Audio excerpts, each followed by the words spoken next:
বর্তমান যে মার্কেট পরিস্থিতি এটাকে আপনি কিভাবে বিশ্লেষণ করছেন? ভালো শেয়ারগুলোর ভিতরে তাদের বিনিয়োগ বাড়ছে, মাল্টিন্যাশনাল কোম্পানিগুলোর শেয়ারের দাম বাড়ছে, সব মিলিয়ে বাজার পরিস্থিতি অত্যন্ত আশাব্যঞ্জক। নির্বাচনের আগে বাজারের গতি প্রকৃতিটা কোন দিকে যাবে? নবনির্বাচিত সরকার আসবে সেটাকে ভিত্তি করে কিন্তু বাজার মানে ঘুরতে শুরু করেছে।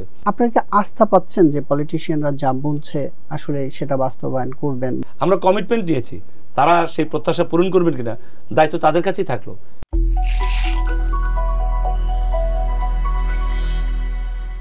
টিভিএস মার্কেটসে স্বাগত জানাচ্ছি, আমি আনিসুর রহমান। প্রিয় দর্শক, গত কয়েক সপ্তাহ ধরে আমরা দেখছি যে লেনদেনের পাশাপাশি শেয়ার বাজারে কিন্তু সূচক বাড়ছে। এই পরিস্থিতিতে আমরা দেখছি যে সামনে নির্বাচনও আসছে। এই নির্বাচন কেন্দ্রিক শেয়ার বাজারের পরিস্থিতি কেমন হতে পারে এই বিষয় নিয়ে আমরা আসলে কথা বলতে আমাদের সাথে যুক্ত হয়েছেন ঢাকা স্টক এক্সচেঞ্জের শেয়ার হোল্ডার পরিচালক মিনহাজ মান্নান ইমন। আপনাকে টিভিএস মার্কেটসে স্বাগত জানাচ্ছি। ধন্যবাদ। আমি প্রথমেই একটু আপনার কাছে জানতে চাই, এই বর্তমান যে মার্কেট পরিস্থিতি এটাকে আপনি কিভাবে বিশ্লেষণ করছেন? আমি স্পষ্ট করে বলতে চাই যে আমরা একটা দীর্ঘদিনের শেয়ার বাজার অংশজন হিসেবে আমরা যে ধরনের একটি বাজার আসলে চাই, বেশ কিছু দিন যাবৎ বাজার কিন্তু সে আচরণ করছে। অর্থাৎ বাজারে চাঞ্চল্য আছে, বিনিয়োগকারীর আগ্রহ আছে, বাজারে শেয়ারের মুভমেন্ট আছে, বাজারে গভীরতা আছে, বাজারে ট্রানজ্যাকশন ভলিউমের গ্রোথ আছে, শেয়ারের প্রাইসে গ্রোথ আছে, ইন্ডেক্সের একটা স্টেবল গ্রোথ আছে। সব কিছু মিলে আমি বিনিয়োগকারী যে ধরনের বাজার চাইতে পারে, বাজারের পরিস্থিতি এখন ঠিক সেরকমটাই। পাশাপাশি বিদেশি বিনিয়োগকারীর মুভমেন্টও আমরা ভালো দেখতে পাচ্ছি, তাদের বিনিয়োগ বাড়ছে, তাদের ভালো শেয়ারগুলোর ভিতরে তাদের বিনিয়োগ বাড়ছে, মাল্টিন্যাশনাল কোম্পানিগুলোর শেয়ারের দাম বাড়ছে, সব মিলিয়ে বাজার পরিস্থিতি অত্যন্ত আশাব্যঞ্জক। এই যে পরিস্থিতি বলছেন আশাব্যঞ্জক, আমরা এই 6 মাস আগেও দেখছিলাম যে পরিস্থিতি আসলে খুব নাজুক অবস্থায় ছিল। মানে এই বাড়ার পেছনে বা এই আস্থা বা এই পরিস্থিতির পেছনে আসলে কারণ কিছু বলবেন? দেখুন, অনেকগুলো কারণ যুক্ত না হলে তো বাজারে বিনিয়োগের আস্থা ফেরত আসেনি। বাজারে আমরা দেখেছি যে এই অন্তর্বর্তীকালীন সরকার আসার পর কিন্তু ধারণা ছিল বাজারে একটা বড় ধরনের মুভমেন্ট আসবে, কারণ ডক্টর ইউনূস যেখানে সরকার প্রধান সেখানে বাজারের মুভমেন্ট হবে না এটা আশা করা যায়নি। কিন্তু আমরা দেখেছি যে আসলে এই সরকার গঠনের পর নতুন কমিশন আসবার পরে বেশ কিছু সিদ্ধান্ত বা আসলে বাজারের মধ্যস্থকারীদের যে যোগাযোগহীনতা বা কমিশনের সাথে বিভিন্ন স্টেক হোল্ডারদের সাথে এক ধরনের যোগাযোগহীনতা, সব কিছু মিলে প্লাস বিনিয়োগকারীর ভিতরে আস্থাহীনতার অভাব, প্লাস কমিশনের ভিতরে বেশ কিছু অন্তর্দ্বন্দ্ব, নতুন আইপিও না আসা,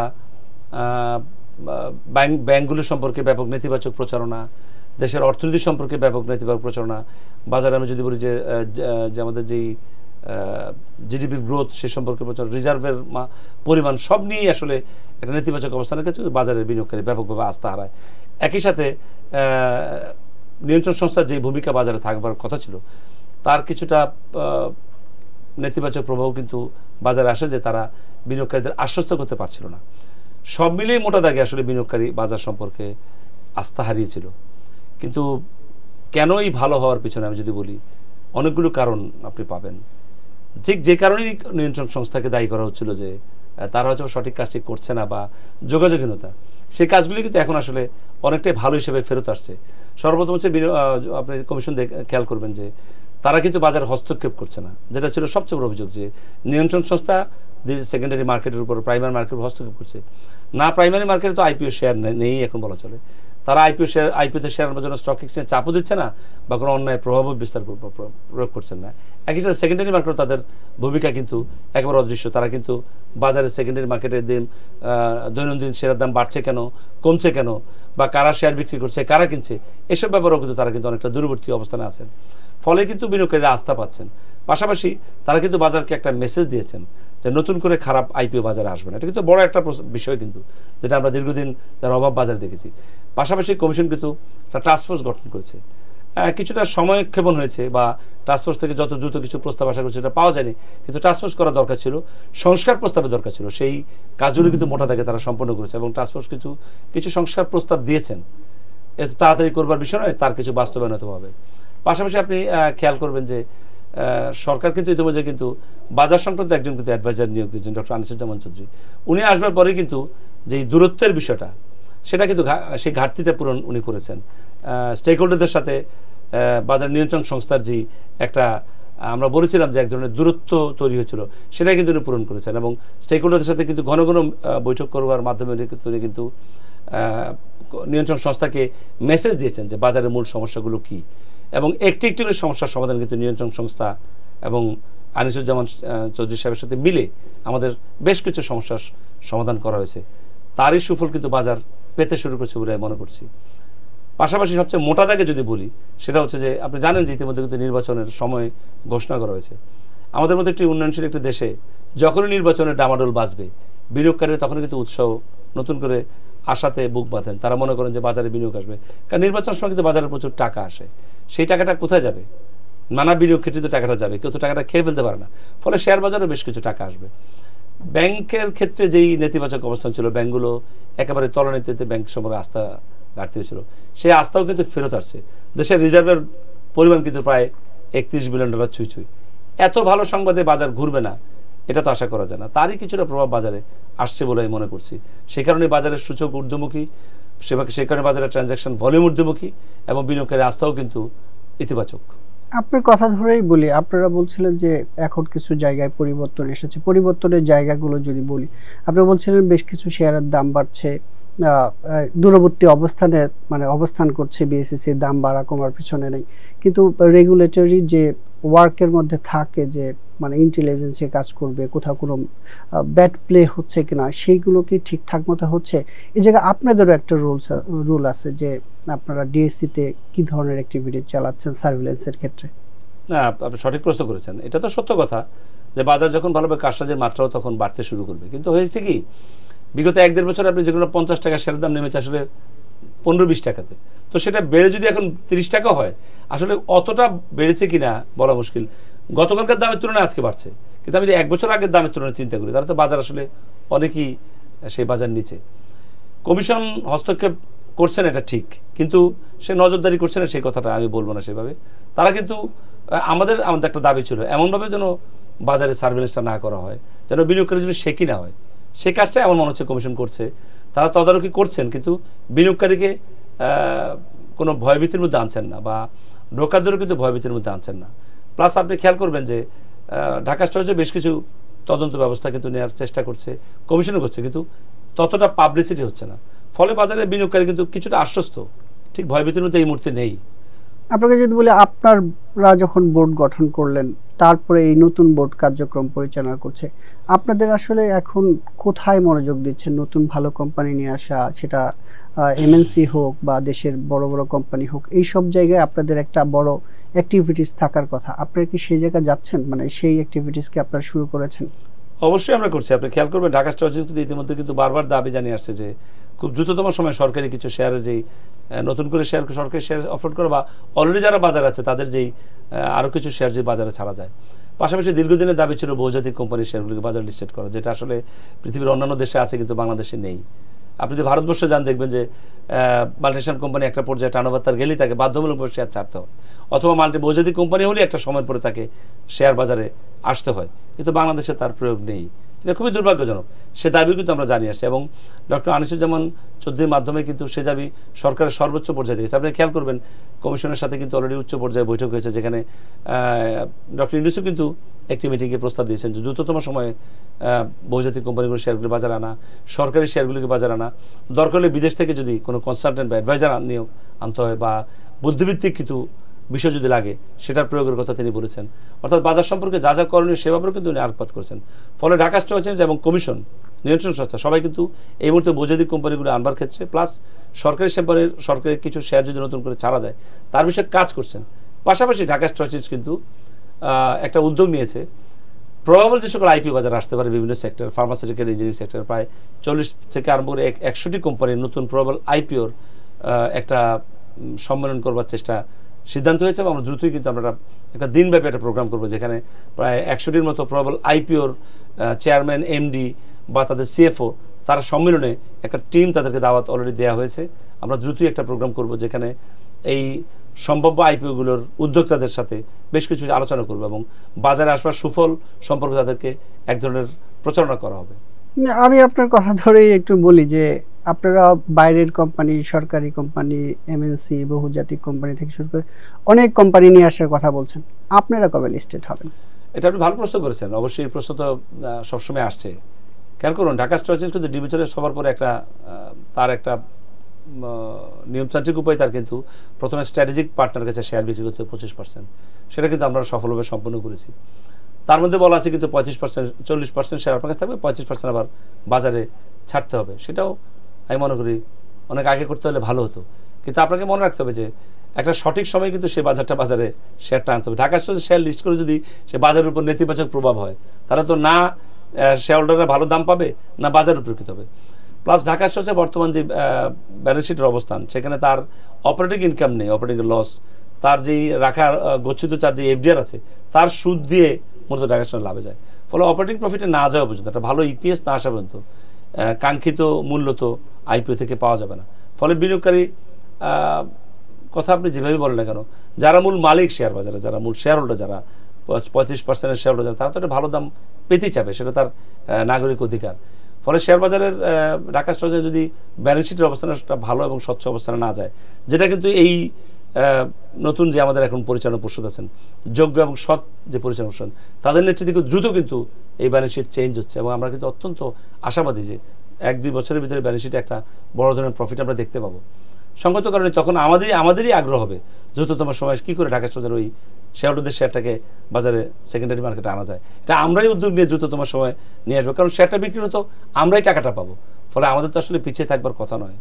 এই জায়গা থেকে যদি বলি, আপনাদের সংশ্লিষ্ট প্রতিষ্ঠান সিডিবিএল এর কথা বলা হচ্ছে, তাদের ব্যালেন্স শিট বা তাদের যে অবস্থান, তারা পুঁজিবাজারে, অনেকেই বলেন যে পুঁজিবাজারে লিস্টেড হওয়ার মতো তারা আসলে ক্যাপেবল। সেই জায়গা থেকে এই জায়গায় কোনো উদ্যোগ আছে কিনা, মানে পুঁজিবাজার সংশ্লিষ্ট কোম্পানিগুলোকে লিস্টেড করাটা কি তুলনামূলক সহজ না? তারা তো আসলে প্রসিডিউরটা জানে, কি করতে হয় না করতে হয়। কেন হচ্ছে না এই পুঁজিবাজার রিলেটেড প্রতিষ্ঠানগুলোকে কেন নিয়ে আসা যাচ্ছে না? আপনি খেয়াল করবেন ঢাকা স্টক বোর্ড থেকে কিন্তু একেবারে বেশ কিছুদিন বা অনেক আগে থেকেই কিন্তু প্রথম প্রস্তাব করা হয়েছে যে সরকারি শেয়ার, বৈদেশিক শেয়ার, পাশাপাশি সিডিবিএলকে খুব দ্রুততম সময় বাজারে লিস্ট করা যায় কিনা। এবং দুটি উদ্যোগের কথা তো খুব দ্রুত আপনি জানতেই পারবেন যে ইউনিলিভারের কিছু শেয়ার জন্য ছাড়া আর সিডিবিএলকে দ্রুততম সময় লিস্ট করার জন্য আমরাই সরকারের কাছে আবেদন জানিয়েছি। আসলে এটা দুর্ভাগ্য ঢাকা স্টকের জন্য। ঢাকা স্টকের ভিতরে নিজস্ব একটা সিডিবিএল থাকার কথা ছিল, কিন্তু আমাদের অদূরদর্শীদের বা নেতৃত্বের অবহেলার কারণে কিন্তু নতুন একটা সিডিবিএল ওই আমলে গঠন হয়েছে। সিডিবিএল মূল মানে কিন্তু স্টক এক্সচেঞ্জে থাকবার কথা ছিল, কারণ সিডিবিএল অত্যন্ত লাভজনক প্রতিষ্ঠান, তার খরচ কম আর তার লাভ বেশি। পাশাপাশি সিডিবিএলের আয়টা কিন্তু হয় ব্রোকারদের উপরে থেকেই সমস্ত আয় হয়, তার নিজস্ব কোনো আয় বলতে নেই। তো সে একটা লাভবান কোম্পানি, সেই শেয়ারটাই মনে করি বাজারে দ্রুততম সময় নিয়ে আসা উচিত। এবং সেই প্রস্তাব কিন্তু স্টক এক্সচেঞ্জ থেকে এবং স্টেক হোল্ডারদের পক্ষ থেকে অলরেডি কমিশনের কাছে এবং সরকারের কাছে দেওয়া আছে। আমি মনে করি এটার দ্রুত একটা সমাধান হবে। একটু জানতে চাই, আপনি বলছিলেন নির্বাচন আসবে, আমরাও অনুষ্ঠানের শুরুতে বলছি যে নির্বাচন রিলেটেড। এই যে নির্বাচনের আগের সময়টা, এখন আরো কয়েক মাস আছে, তারপর নির্বাচনের পর একটা নতুন সরকার আসবে। এই নির্বাচনের আগের সময়টাতে আপনি আসলে বাজারটাকে কোথায় দেখতে পাচ্ছেন, মানে আপনার যে কল্পনা শক্তি, সেই জায়গা থেকে আপনি যদি একটু বলেন দনির্বাচনের আগে বাজারের গতি প্রকৃতিটা কোন দিকে যাবে? দেখুন, নির্বাচন হবে এটা তো নিশ্চিত। নির্বাচন সংক্রান্ত ঘোষণা সরকার পরিষ্কারভাবে দিয়েছে এবং সব দল কিন্তু স্বাগত জানিয়ে নির্বাচনের নির্বাচনমুখী হয়েছে তারা সবাই। ফলে নির্বাচন হওয়া পর্যন্ত বাজারে কিন্তু নেতিবাচক কোনো পরিস্থিতি আমি দেখতে পাই না। নির্বাচন নিয়ে যদি সন্দেহ বা অজানা আশঙ্কা তৈরি হয়, সেটা আমার কাছে শোনা যায়, সেগুলো আমার কাছে অমূলক মনে হয়। নির্বাচন হবে এটা ধরেই কিন্তু বাজারে এগুচ্ছে। নির্বাচন সঠিক সময় হবে, একটি নবনির্বাচিত সরকার আসবে, সেটাকে ভিত্তি করেই কিন্তু বাজার মানে ঘুরতে শুরু করেছে। ফলে এই মুহূর্তে তেমন কোনো নেতিবাচক কিছু আমি বাজারে দেখি না। সারা বিশ্বে যদি তাকান, যে কোনো সময় একটি নির্বাচন যখনই ঘোষণা করা হয়, বাজারে প্রাণ চাঞ্চল্য ফিরে আসে, নতুন করে বাজারে বিনিয়োগ আসে, নতুন সরকার বাজারে এসে সরকার আসবেন এবং শেয়ার বাজারকে নতুন করে পুনর্গঠন করবার চেষ্টা করবেন। দেশের অর্থনীতি একটা প্রাণ চাঞ্চল্য আসবে, অর্থনীতি বেগবান হবে, কোম্পানিগুলো লাভ করতে পারবে, শেয়ার হোল্ডার লাভবান হবেন, শেয়ারের দাম বাড়বে। এতগুলো পজিটিভ চিন্তা কিন্তু বিনিয়োগকারী মাথায় ঘুরপাক খায়। ফলে নির্বাচন হবে এই চিন্তা যতক্ষণ বিনিয়োগকারী মাথায় থাকবে, যতক্ষণ কোনো অজানা আশঙ্কা না থাকবে বা কোনো অমূলক চিন্তা না থাকবে, বাজার বাড়বে, এতে কোনো সন্দেহ নেই।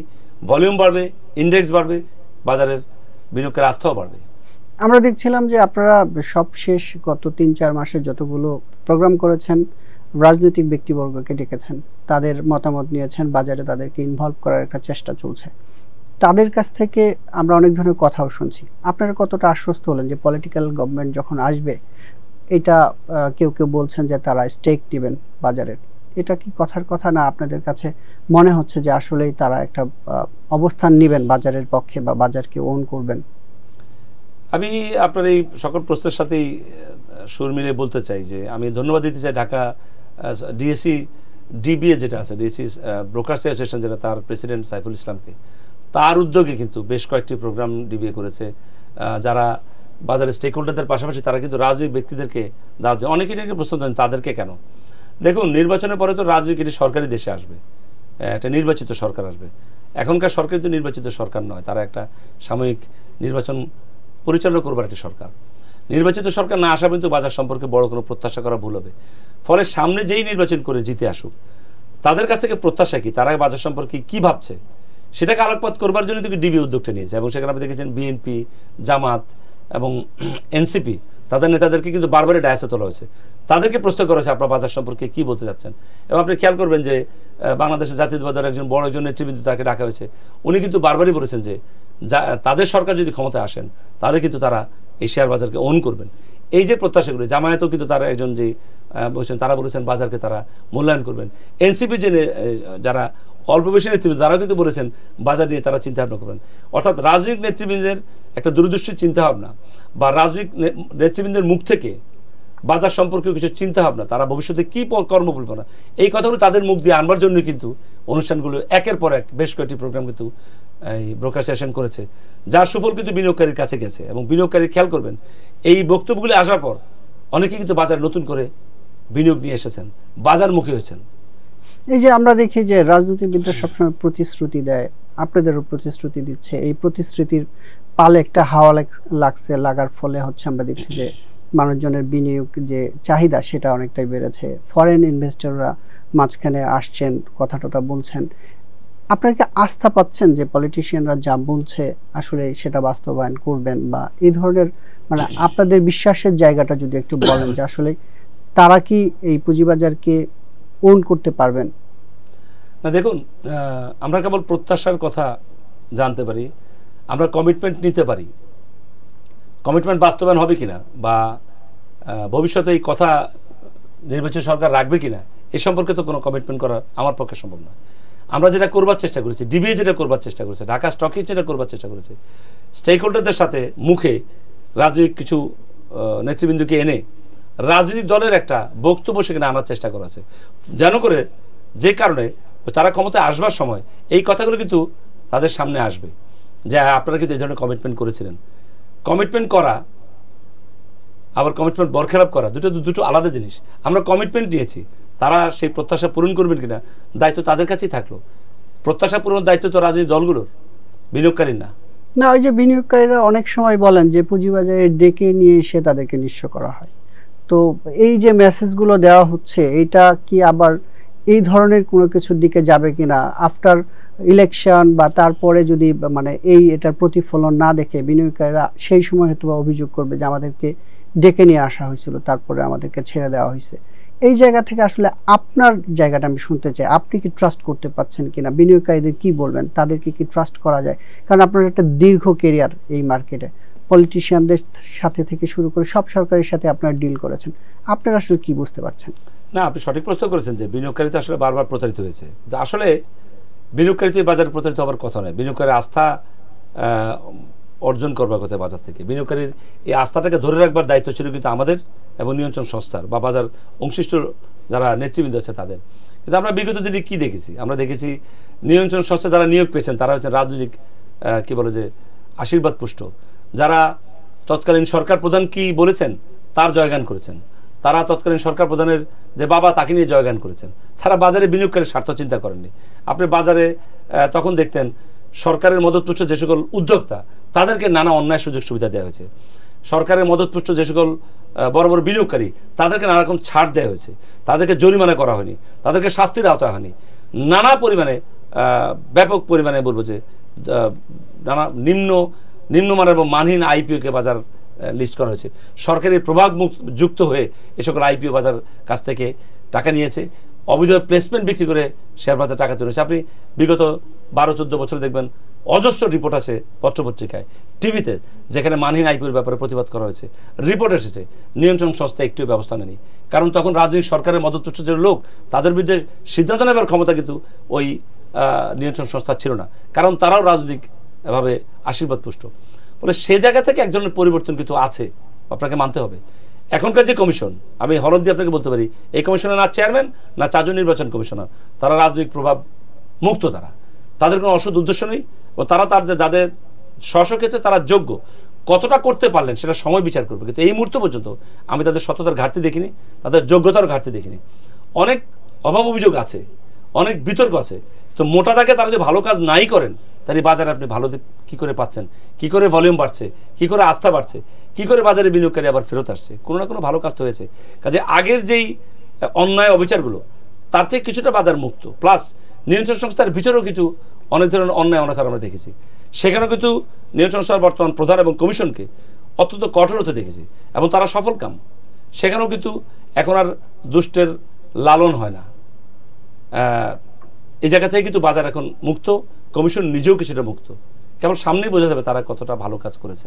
এই যে দুষ্ট লালন হয় না বলছেন, আমরা আরো 6 মাস আগে যখন শুনছিলাম যে প্রচুর পরিমাণ বিও অ্যাকাউন্ট, বড় বড় বিনিয়োগকারীদের বিও অ্যাকাউন্ট ফ্রিজ করা হয়েছে, তাদের কিছু অভিযোগ ছিল তারা এটা ওপেন করতে পারছে না, হিউজ পরিমাণ টাকা আটকা পড়ে গেছে, ও তাদেরকে কোনো ধরনের কারণও দেখানো হচ্ছে না। আপনারা কি এটার কোনো অ্যানালিসিস করছেন বা সিকিউরিটি এক্সচেঞ্জ কমিশনকে বলছেন যে যারা আসলে নির্দোষ, বিভিন্ন কারণে তাদের হয়তো পলিটিক্যাল বা বিভিন্ন কারণে বিও সাসপেন্ড হয়েছে, তাদের টাকাগুলো আসলে তো বাজার একটু ভাইব্রেন্ট হতো, এই বিষয়ে আপনাদের কোনো পদক্ষেপ আছে? না, অবশ্যই এটা একটা যৌক্তিক দাবি। যাদের অনেক অ্যাকাউন্ট বন্ধ হয়েছে, প্রায় শত শত বা হাজার অ্যাকাউন্ট বন্ধ করেছে, কিন্তু আপনাকে পাশাপাশি এটা হচ্ছে দেবে, কমিশন যখন নতুন দায়িত্ব নেয় তখন তার চিন্তাটা কি ছিল? হাজার হাজার কমপ্লেন, লক্ষ লক্ষ বিনিয়োগকারী আর্তনাদ, কমিশন ঘেরাও করা, ভাঙচুর হচ্ছে, ওনার পদত্যাগ দাবি করা হচ্ছে। তখন উনি কিভাবে সিদ্ধান্ত নেবেন? উনি চুজ এন্ড পিক কিভাবে করবেন যে কে ভালো কে মন্দ? উনি যে যতগুলি কমপ্লেন পেয়েছে তাতে 1 লক্ষ বিনিয়োগকারী এখন বন্ধ করার কথা ছিল। যত কমপ্লেন, যত অন্যায় দুর্নীতির প্রমাণ তার কাছে আছে, সেক্ষেত্রে হয়তোবা চুজ এন্ড পিকের কাছে কিছু কিছু ব্যর্থ ঘটতে পারে। কিন্তু মোটা দাগে যদি ধরেন, তারা অনেকগুলো এখন বন্ধ করেছেন। এর ভিতরে কিছু কিছু যে আমি মনে করি যে ক্যাজুয়ালিটি, মানে ওয়ার ক্যাজুয়ালিটির মতো কিছু ক্যাজুয়ালিটি হতে পারে, বাট প্রচুর পরিমাণে অন্যায় হয়েছে। কমিশনের চেয়ারম্যানের সাথে এই বিষয়ে আমরা কথা বলেছি, কমিশনের কথা বলেছে, তারা কিন্তু বলেছে দেখেন আমরা যেসব জায়গায় অভিযোগ পেয়েছি, যেসব বিও অ্যাকাউন্টে কারসাজির প্রমাণ পেয়েছি, যেসব বিও অ্যাকাউন্টে আমরা দেখেছি নয়চ হয়েছে, বিনিয়োগকারী টাকা আত্মসাৎ করা হয়েছে, যেসব উদ্যোক্তাদের অ্যাকাউন্টে আমরা দেখেছি তারা বিনিয়োগকারীর অধিকার হরণ করেছেন, আমরা সেই এগুলিকেই সাময়িকভাবে বন্ধ করেছি। তারা আইনের দ্বারস্থ হচ্ছেন, যদি সঠিক তথ্য প্রমাণ হাজির করা হয় এগুলি খুলে দেওয়া হবে। তো এগুলো নিয়ে আসলে কথা বলা কিন্তু জটিল, কারণ এগুলি আইনি সীমাবদ্ধ, এগুলি এখন আন্ডার কিছু কিছু বিষয় সাবজুডিস, এগুলি নিয়ে কথা বলা আমার পক্ষে মুশকিল। বাট আমি মনে করি কমিশন প্রাথমিক পর্যায়ে অবশ্যই সঠিক কাজ করেছে। যারা অন্যায় করেছে তাদের অ্যাকাউন্টটা সিজ না করলে, টাকা উইথড্র করে তারা চলে যেত, সেটাকে বন্ধ করে প্রাথমিক পর্যায়ে তিনি বিনিয়োগকারীর স্বার্থ রক্ষা করেছেন, দেশের পুঁজিবাজারের স্বার্থ রক্ষা করেছেন।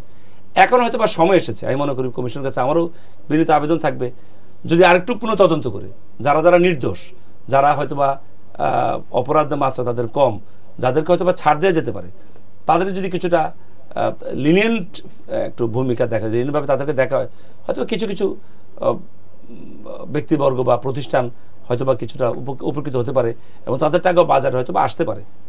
এখন এটা বলা যেতে পারে। একটা বিষয়, আপনারা এই যে মাঝখানে ব্র্যাকি পিলের একটা প্রোগ্রাম ছিল ফরেন ইনভেস্ট নিয়ে, সেই জায়গায় জাপানি ডেলিগেটস আসছিলেন, আপনিও ছিলেন, তাদের সাথে আসলে আপনাদের কি ধরনের কথা হলো, মানে বিদেশি বিনিয়োগের অবস্থানটা কি? দেখুন, ব্র্যাকিপেল তো বাংলাদেশের একটি সবচেয়ে বড় একটি প্রতিষ্ঠান, প্রায় প্রথম 1-2 এর মধ্যেই তারা, এবং অত্যন্ত একটি প্রাতিষ্ঠানিক একটা সফল প্রতিষ্ঠান আমি যেটা বলবো তাদেরকে। তারাই কিন্তু বাংলাদেশের প্রথম বিদেশি বিনিয়োগকারী হ্যান্ডেল করছেন। বিদেশি বিনিয়োগকারী ছাড়া আসলে একটি শেয়ার বাজার তো সামনে এগোতে পারবে না। আমরা যারা ছোট ব্রোকার, তারা ক্ষুদ্র বিনিয়োগকারী হ্যান্ডেল করি, তারা কিছু প্রাতিষ্ঠানিক বিনিয়োগকারী করি। বিদেশি বিনিয়োগকারীর কিন্তু ধরনই আলাদা। তো সেখানে ব্র্যাকিপেলকে আমি সাধুবাদ জানাই এবং ধন্যবাদ জানাই। এবং তারা যে প্রোগ্রামটি করেছে সেখানে আপনি বিস্মিত হবেন যে 100-র উপরে জাপানি বিনিয়োগকারী সেখানে এসেছে। এটা তো বাংলাদেশের ইতিহাসে মানে মনে করি একটি মাইলফলক হবার মতো ঘটনা।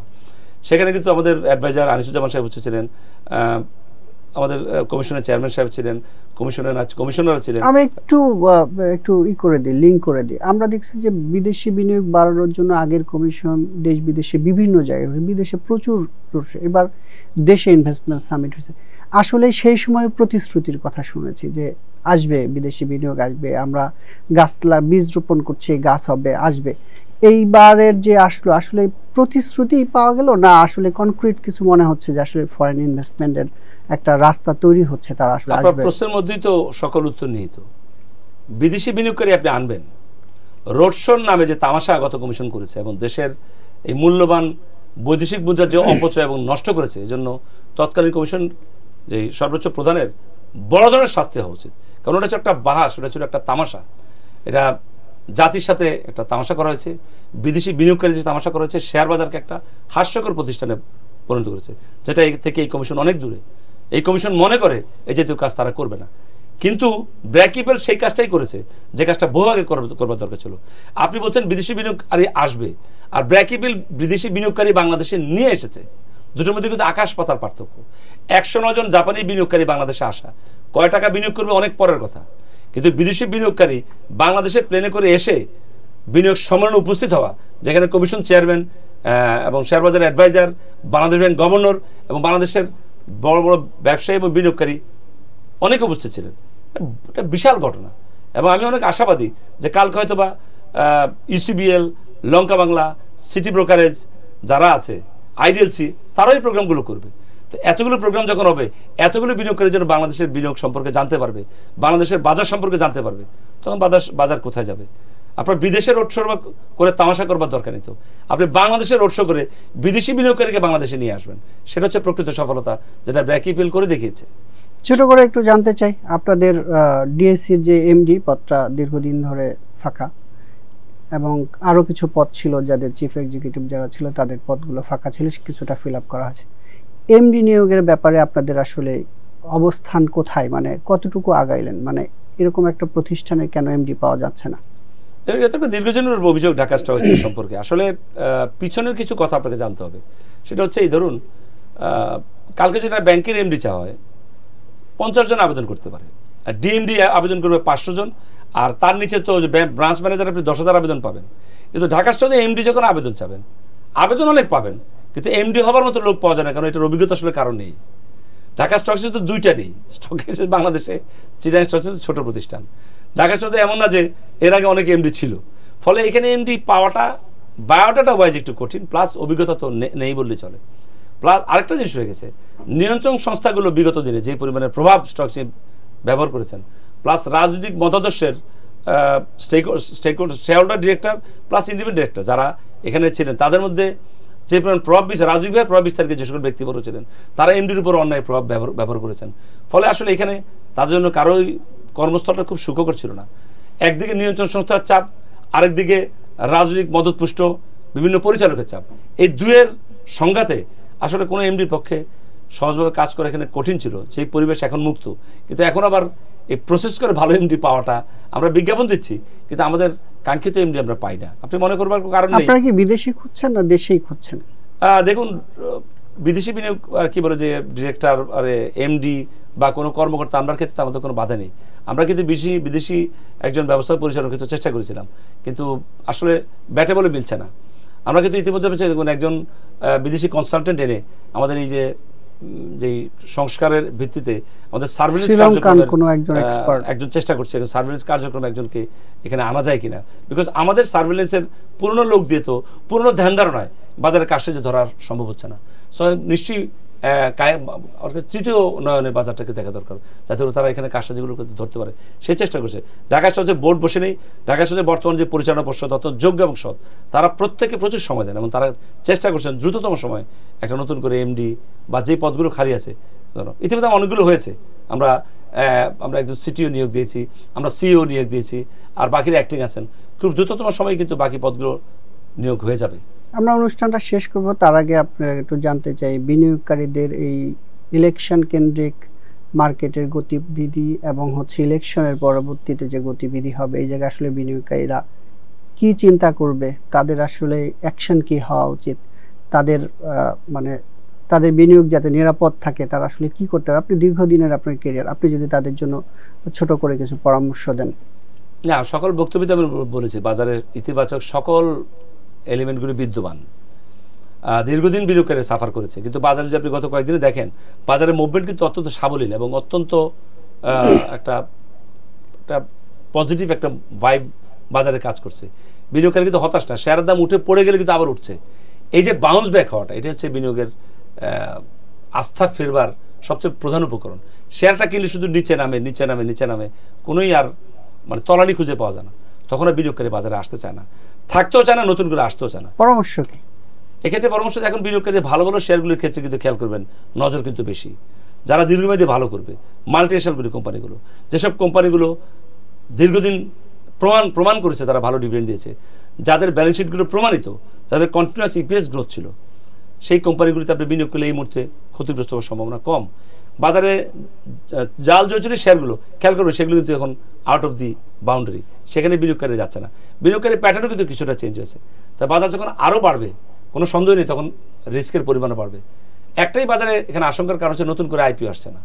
সো নতুন আইপিও তো এখন আগের আইপিওগুলো ছিল মন্দ আইপিও। এই কমিশন ভালো আইপিও স্ট্রাকচার নাও পর্যন্ত, আইপিও কাঠামোর সংস্কার নাও পর্যন্ত সে আইপিও অনুমোদন দিবে না। ফলে এই একটা বলেছি আমরা, এই আশঙ্কা আমাদের কিন্তু প্রকাশও করেছি কমিশনের কাছে, যে সাপ্লাই এবং ডিমান্ডের মধ্যে একটা গ্যাপ আছে, যেটা কিন্তু ভয়ের কারণ। ফলে দ্রুততম সময় যদি এই যে বাজারের চাহিদাটা বাড়ছে, বিনিয়োগকারীর আগ্রহ বাড়ছে, পাশাপাশি আপনি যদি যোগান না দিতে পারেন, তাহলে বাজারে বিপর্যয় হওয়ার একটা সম্ভাবনা কিন্তু রয়েই যায়। এটা কিন্তু আমরা কমিশনকে জানিয়েছি, সরকারের উদ্যমে কিন্তু আমরা কিন্তু আমাদের এই বার্তাটি কিন্তু পৌঁছে দেওয়ার চেষ্টা করছি। দ্রুততম সময়ে কিন্তু এই চাহিদার সাথে যোগানের সমন্বয় করতে হবে, নাহলে বাজার ক্ষতিগ্রস্ত হতে পারে। আপনাকে অসংখ্য ধন্যবাদ ইমন ভাই আমাদের টিভিএস মার্কেটসে আসার জন্য। আমরা পরবর্তী কোনো একটা অনুষ্ঠানে হয়তো বা নতুন কোনো অতিথির সাথে কথা বলবো। ডিএসসির share holder director Minhaj Mannan Emon যেমন বলছিলেন যে বিনিয়োগকারীদের সামনে যেমন প্রত্যাশার জায়গা আছে, সেই সাথে কিন্তু ভালো কোম্পানিতে বিনিয়োগের পরামর্শ তিনি দিচ্ছেন। টিভিএস মার্কেটসের পরবর্তী পর্ব দেখার জন্য আমন্ত্রণ রইল।